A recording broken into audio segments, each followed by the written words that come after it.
Assalamualaikum warahmatullahi wabarakatuh. Alhamdulillah kita masih bisa bertemu kembali.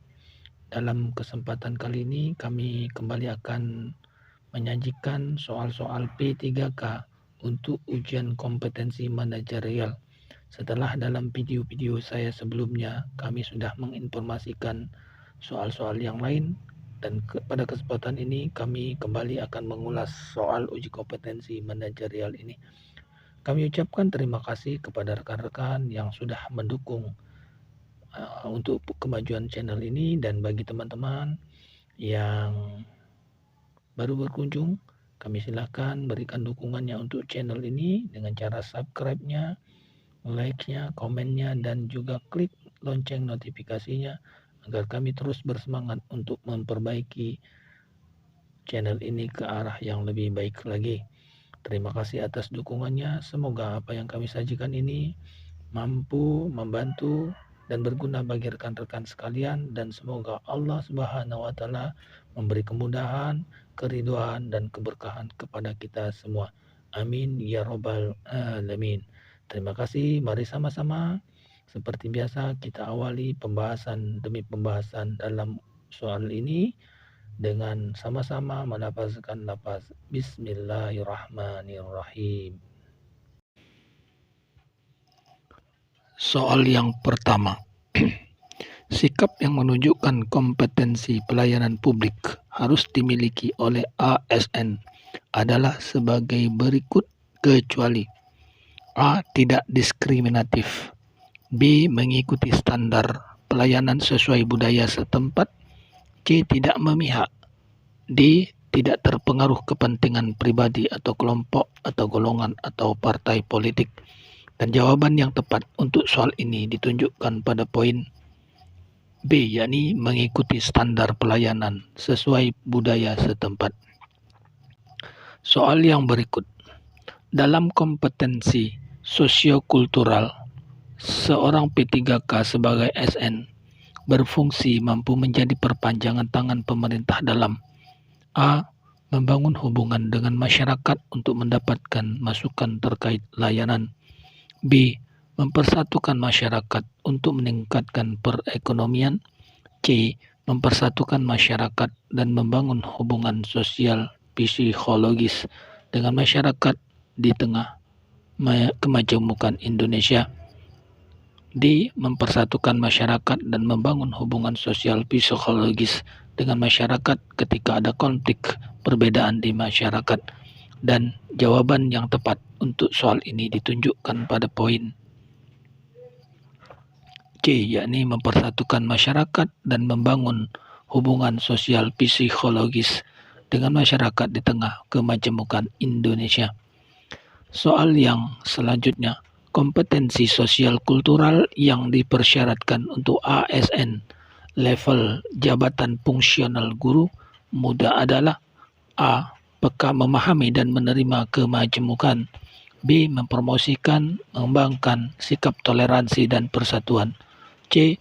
Aktif mengembangkan sikap saling menghargai, menekankan persamaan dan persatuan, D. Semua jawaban benar. Dan jawaban yang tepat untuk soal ini ditunjukkan pada poin B, yakni mempromosikan, mengembangkan sikap toleransi dan persatuan. Soal yang selanjutnya. Kompetensi perekat bangsa merupakan kompetensi dalam kelompok: A. Kompetensi teknis, B. Kompetensi manajerial, C. Kompetensi sosiokultural, D. Kompetensi profesional. Dan jawaban yang tepat dari pertanyaan ini ditunjukkan pada poin C, yakni kompetensi sosiokultural. Soal yang selanjutnya. Setiap ASN wajib memiliki kompetensi sesuai dengan standar kompetensi jabatan atau SKJ yang ditetapkan untuk jabatannya. Misalnya SKJ untuk pelaksana dan jabatan fungsional pemula level 1 berikut yang merupakan pernyataan deskripsi level 1 adalah: A. Mampu bertindak sesuai nilai, norma, etika, organisasi dan dalam kapasitas pribadi, B. Melaksanakan peraturan, kode etik, organisasi dalam lingkungan kerja sehari-hari pada tataran individu atau pribadi. C. Berkata sesuai dengan fakta. D. Bertingkah laku sesuai dengan perkataan. Dan jawaban yang tepat untuk soal ini ditunjukkan pada poin A, yakni mampu bertindak sesuai nilai, norma, etika organisasi dalam kapasitas pribadi. Soal yang berikutnya. Pernyataan berikut ini adalah indikator perilaku bagi pelaksana pada kompetensi kerjasama berdasarkan Peraturan Menteri PAN Nomor 38 Tahun 2017, kecuali A. Mendengarkan dan menghargai masukan dari orang lain dan memberikan usulan-usulan bagi kepentingan tim. B. Mampu menjalinkan interaksi mampu menjalin interaksi sosial untuk menyelesaikan tugas. C. Memahami dampak hasil partisipasinya terhadap kinerja kelompok secara keseluruhan. D.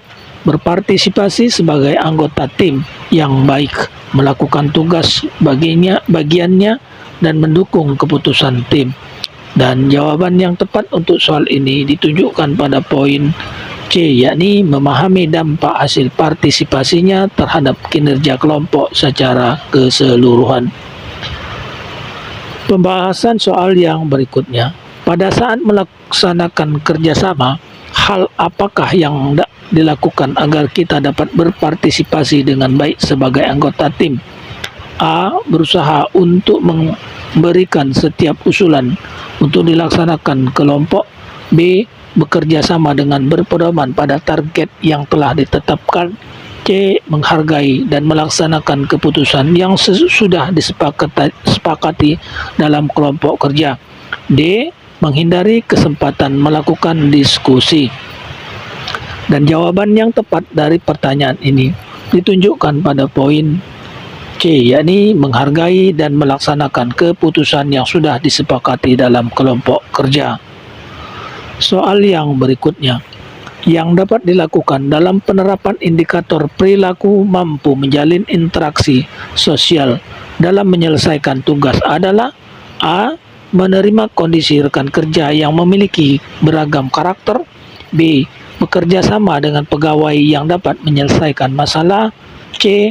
Tidak memilih-milih teman dalam lingkungan pergaulan di kantor atau eksklusif. D. Memberikan kesempatan anggota tim lain mengungkapkan pendapatnya. Dan jawaban yang tepat untuk soal ini ditunjukkan pada poin C, yakni tidak memilih-milih teman dalam lingkungan pergaulan di kantor. Soal yang berikutnya.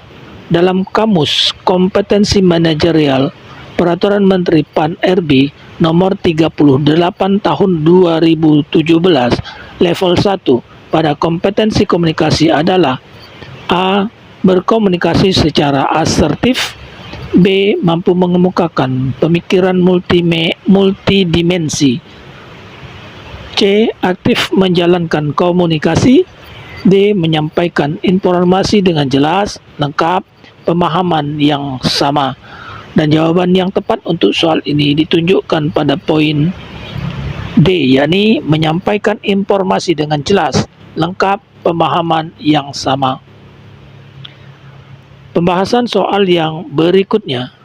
Berikut merupakan contoh perilaku dari indikator perilaku memastikan pemahaman yang sama atas instruksi yang diterima atau diberikan adalah A.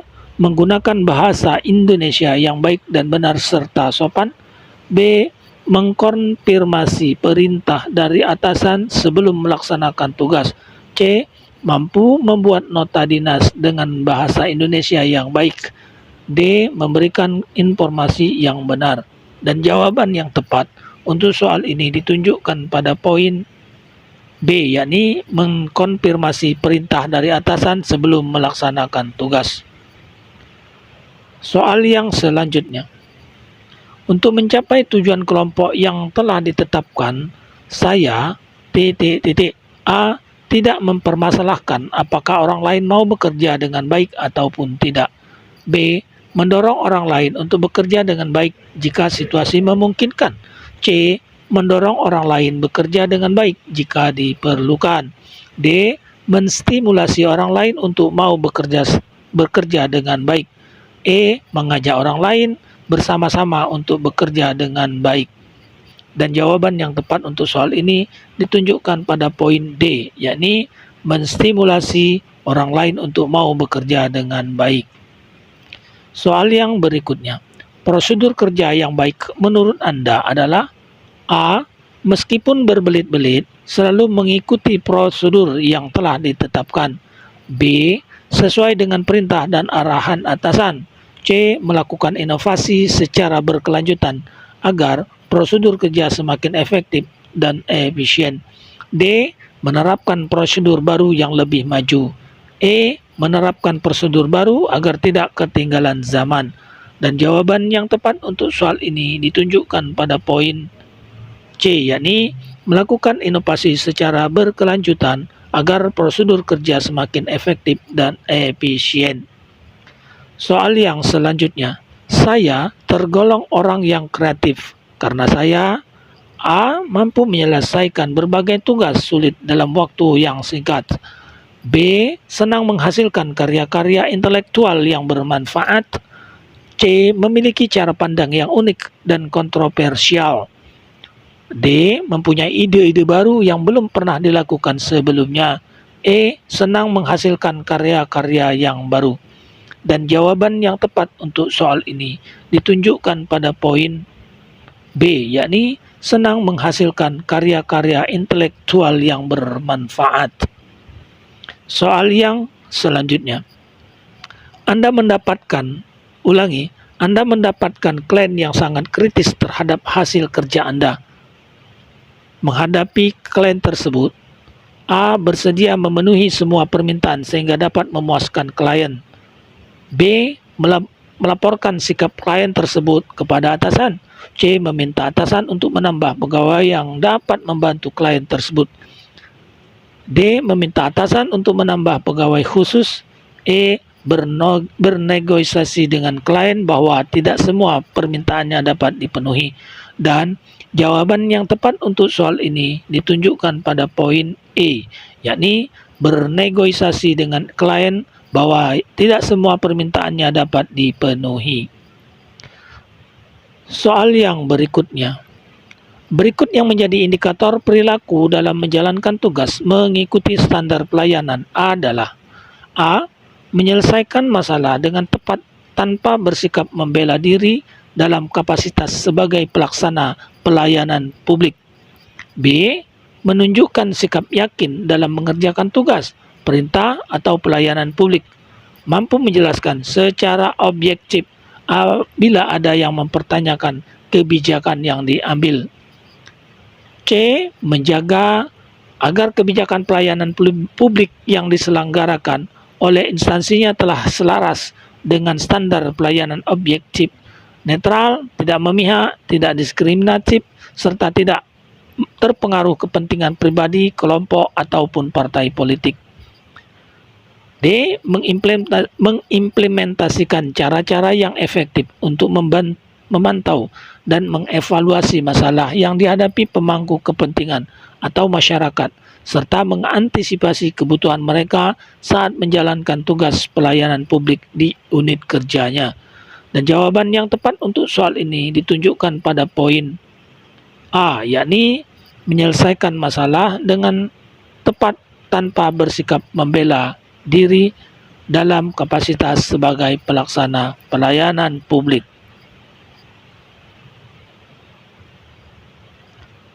Soal yang berikutnya, yang bukan termasuk indikator perilaku dalam mengikuti perubahan dengan arahan adalah A. Sadar mengenai perubahan yang terjadi di organisasi dan berusaha menyesuaikan diri dengan perubahan tersebut. B. Mengikuti perubahan secara terbuka sesuai petunjuk ataupun pedoman. C. Menyesuaikan cara kerja lama dengan menerapkan metode atau proses baru selaras dengan ketentuan yang berlaku tanpa arahan orang lain. D. menyesuaikan cara kerja lama dengan menerapkan metode atau proses baru dengan bimbingan orang lain. Dan yang sesuai atau yang tepat jawaban berikut ini ditunjukkan pada poin C, yakni menyesuaikan cara kerja lama dengan menerapkan metode atau proses baru selaras dengan ketentuan yang berlaku tanpa arahan orang lain. Soal yang berikutnya, pedoman sistem merit diatur dalam A. Undang-Undang Nomor 5 Tahun 2014, B. Peraturan Pemerintah Nomor 11 Tahun 2017, C. Peraturan Pemerintah Nomor 30 Tahun 2019, D. Peraturan Menteri PAN RB Nomor 38 Tahun 2017, E. Peraturan Menteri PAN RB Nomor 40 Tahun 2018. Dan jawaban yang tepat untuk soal ini ditunjukkan pada poin E, yakni Peraturan Menteri PAN RB Nomor 40 Tahun 2018.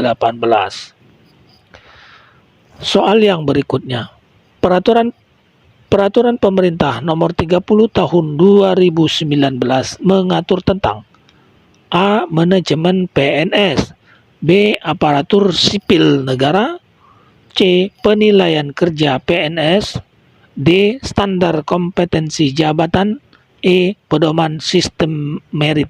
Dan jawaban yang tepat untuk soal ini ditunjukkan pada poin C, yakni penilaian kinerja PNS. Soal yang selanjutnya, yang tidak termasuk dalam kompetensi manajerial adalah A. Perekat bangsa, B. Integritas, C. Kerjasama, D. Komunikasi, E. Mengelola perubahan. Dan jawaban yang tepat untuk soal ini ditunjukkan pada poin A, yakni perekat bangsa. Soal yang selanjutnya, sesuai dengan Peraturan Menteri PAN RB, sesuai dengan Peraturan Menteri PAN,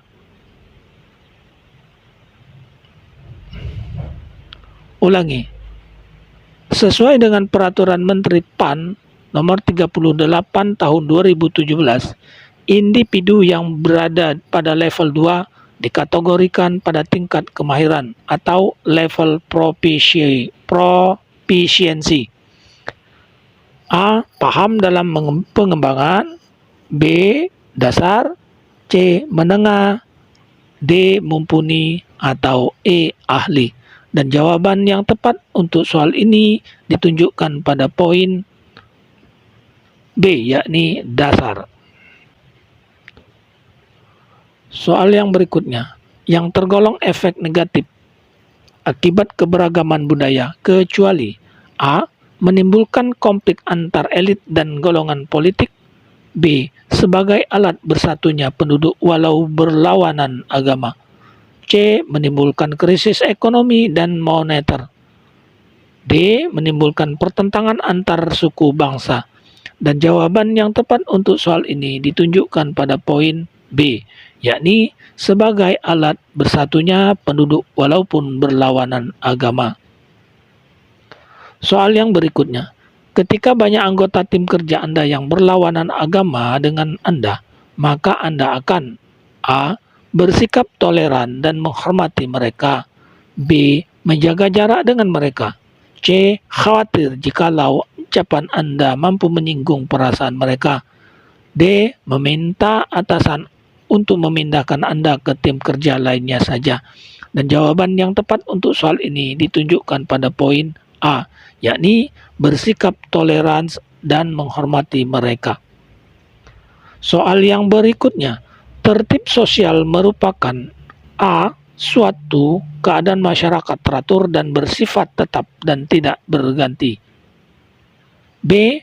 Pola perilaku anggota penduduk dalam interaksi sosial, C. Norma-norma sosial yang tumbuh dan meningkat dalam kehidupan masyarakat, D. Upaya mematuhi dan menerapkan nilai-nilai norma yang berlaku. Dan jawaban yang tepat untuk soal ini ditunjukkan pada poin D, yakni upaya mematuhi dan menerapkan nilai-nilai norma dan norma yang berlaku. Soal yang berikutnya yang disebut dengan pembangunan nasional yakni A. Pembangunan untuk lebih maju, B. Pembangunan suatu negara, C. Pembangunan menyeluruh, D. Pembangunan yang berbudaya. Dan jawaban yang tepat untuk soal ini ditunjukkan pada poin D, yakni pembangunan yang berbudaya. Berikutnya, budaya lokal umumnya bersifat A. Tradisional, B. Klasik, C. Modern, D. Antik. Dan jawaban yang tepat untuk soal ini ditunjukkan pada poin A, yakni bersifat tradisional. Soal yang berikutnya, ketika gagal mencapai sesuatu yang diinginkan, maka saya A. Mencari dengan seksama siapa yang turut bertanggung jawab kepada kegagalan saya. B. Mengambil waktu untuk menenangkan diri. C. Bersedih hati. D. Melakukan introspeksi dan memperbaiki kegagalan tersebut. Dan jawaban yang tepat untuk soal ini ditunjukkan pada poin D, yakni melakukan introspeksi dan memperbaiki kegagalan tersebut.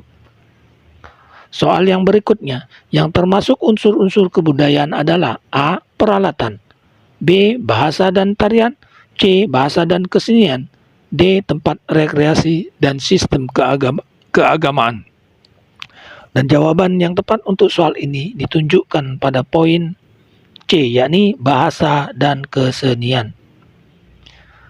Berikutnya, menurut E.B. Taylor, kebudayaan merupakan A. Kemampuan seluruh anggota masyarakat, B. Seperangkat peraturan dan norma yang dimiliki bersama oleh anggota penduduk, C.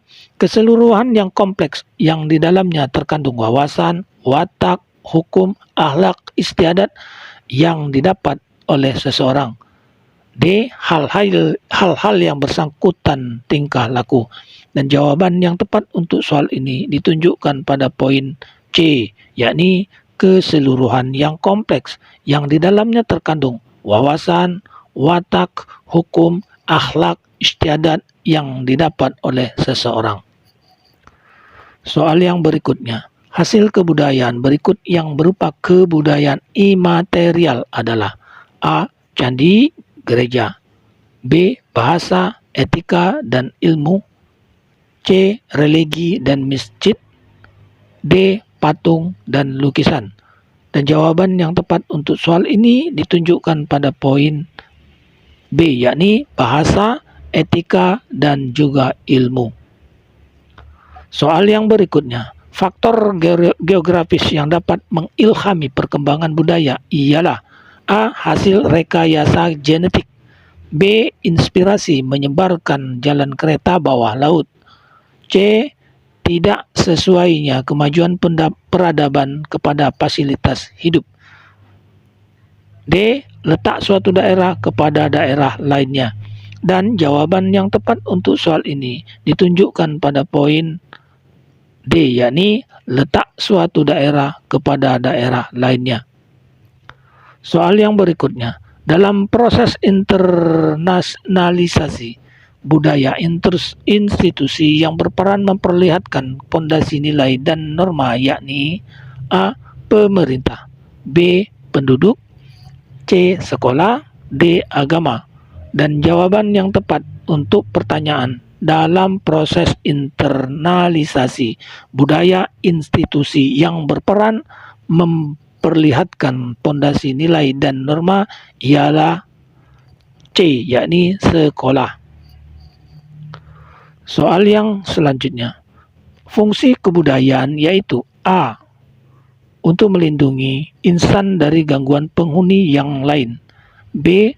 Semoga manusia dapat bertahan hidup dan bisa mengungguli persaingan, C.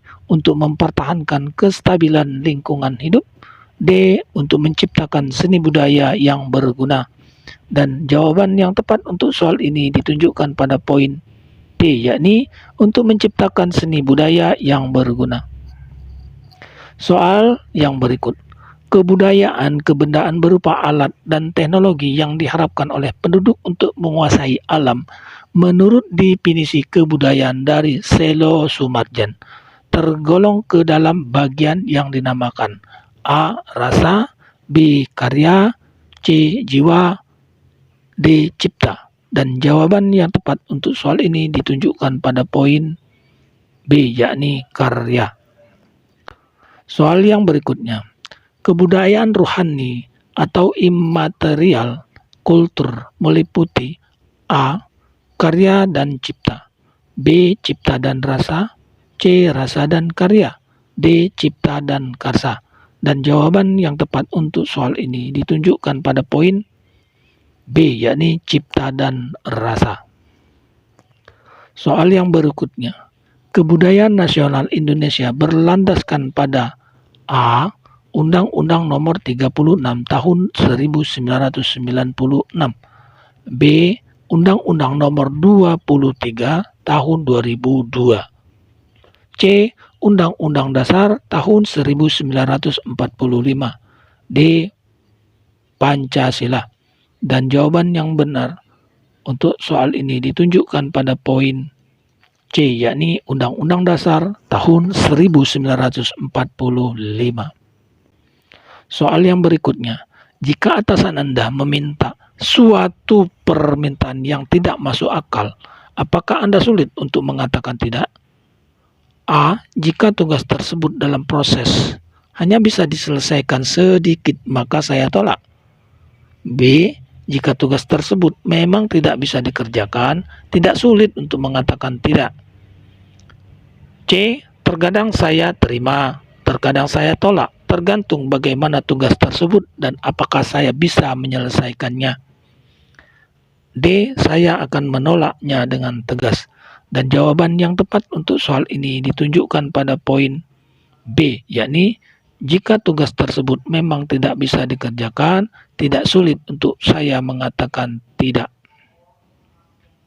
Soal yang berikutnya, orang tua saya sakit keras, akan tetapi di kantor pekerjaan tidak bisa ditinggalkan. Maka sikap saya adalah A. Tidak masuk kerja dan memberikan surat izin, B. Bekerja di kantor seperti biasa dan menghubungi orang tua setiap waktu dari tempat kerja, C. Berusaha membereskan pekerjaan dan meminta izin kepada atasan jika memang diperlukan, D. Mengurus orang tua dan mengirimkan surat sakit dari dokter. Dan jawaban yang tepat untuk soal ini ditunjukkan pada poin C, yakni berusaha membereskan pekerjaan dan meminta izin kepada atasan jika memang itu diperlukan. Soal yang berikutnya, bagaimana Anda membagi tugas kepada rekan dan bawahan Anda? A. Saya membaginya sesuai dengan kepribadian dan sifat masing-masing. B. Saya membaginya sesuai dengan minat dan keinginan. C. Saya membaginya sesuai dengan keahlian dan keterampilan. D. Saya membaginya sesuai dengan minat dan kemampuan. Dan jawaban yang tepat untuk soal ini ditunjukkan pada poin C, yakni saya membaginya sesuai dengan keahlian dan keterampilan. Berikutnya, apakah Anda membuat daftar harian urgensi dan prioritas dalam pekerjaan? A. Saya mencatat untuk pertimbangan sasaran dan deadline. B. Saya jarang mencatat, tetapi terekam selalu dalam pikiran saya. C. Saya tidak membutuhkan daftar harian dan melakukan sesuai dengan yang terdekat dan terpenting saja. D. Saya selalu mencatat untuk pertimbangan mengambil keputusan. Dan jawaban yang tepat untuk soal ini ditunjukkan pada poin A, yakni saya mencatat untuk pertimbangan sasaran dan deadline. Algi akan ke rumah Andri dengan mengendarai sepeda motor. Jika motor berjalan dengan kecepatan 60 km per jam, ia akan sampai di dalam waktu 45 menit. Padahal Agli harus sampai dalam waktu 30 menit. Maka kecepatan motor Agli adalah A. 30 km per jam, B. 45 km per jam, C. 60 km per jam, D. 75 km per jam, E. 90 km per jam. Dan jawaban yang tepat untuk soal ini ditunjukkan pada poin E, yakni 90 km per jam. Soal yang berikutnya. Seorang karyawan setiap tahun menerima tambahan gaji yang besarnya tetap. Pada tahun kelima, ia menerima gaji sebesar 3 juta rupiah. Dan tahun ke-12 menerima gaji sebesar 4.750.000 rupiah. Pada tahun ke-15, karyawan tersebut menerima gaji sebesar A. 5.250.000 rupiah, B. 5.500.000 rupiah, C. 6.250.000 rupiah, D. 6.500.000 rupiah, E. 7.250.000 rupiah. Dan jawaban yang tepat untuk pertanyaan ini adalah ditunjukkan pada poin B, yakni sebesar 5.500.000 rupiah. Soal yang berikutnya. Luas daerah yang dibatasi oleh kurva, yakni X kuadrat plus 3 kali plus 4 dan Y sama dengan 1 min X adalah A. 2/3 satuan luas, B. 4/3 satuan luas, C. 7/4 satuan luas, D. 8/3 satuan luas, atau E. min 2/3 satuan luas. Dan jawaban yang tepat untuk soal ini ditunjukkan pada poin B, yakni 4/3 satuan luas. Soal yang berikutnya. Dalam proses penyembuhan sebuah penyakit, kakek disarankan dokter untuk mengkonsumsi beberapa jenis obat yang telah ditentukan. Pada tahun pertama, kakek meminum 36 jenis obat. Tahun kedua, meminum 28 jenis obat. Tahun ketiga, 16 jenis obat, dan seterusnya. Jumlah jenis obat yang diminum kakek sampai sembuh adalah A. 36, B. 72, C. 108, D. 144, E. 288. Dan jawaban yang tepat untuk soal ini ditunjukkan pada poin C, yakni 108. Demikianlah apa yang kami sajikan pada kesempatan kali ini. Semoga apa yang kami sajikan mampu membantu rekan-rekan sekalian, dan semoga Allah Subhanahu wa taala senantiasa memberi keberkahan dan keridhaan dan kemudahan bagi kita semua. Demikian, terima kasih. Wassalamualaikum warahmatullahi wabarakatuh.